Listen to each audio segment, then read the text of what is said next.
Ang bongga ng Asia's superstar na si Catherine Bernardo, ha? Aba, summer ready na nga siya dahil bumida ang right leg niya sa press con ng Pilipinas Got Talent.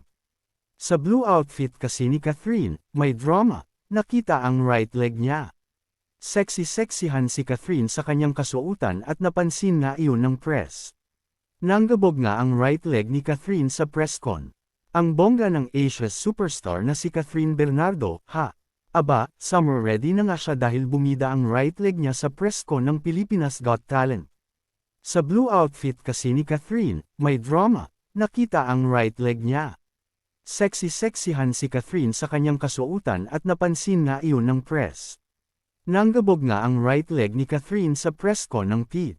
Say nga ng mga attend doon, ang bongga ni Catherine dahil pasabog talaga ang kanyang outfit. Samantala, magsisimula na ang PIT sa March 29 at mapapanood ito sa TV5, A2Z, Kapamilya Channel, Iwanti, at iba pang ABS-CBN Studios platforms ng Saturday and Sunday. Ayon nga kay Catherine, sobrang excited na siyang maging judge ng PIT, kung saan makakasama rin niya sina Eugene Domingo, Donnie Pangilinan, at FMG, Freddy Garcia. Sina Robbie Domingo, at Melay Cantiveros naman ang hosts ng Season 7 ng Pilipinas Got Talent. Yun na.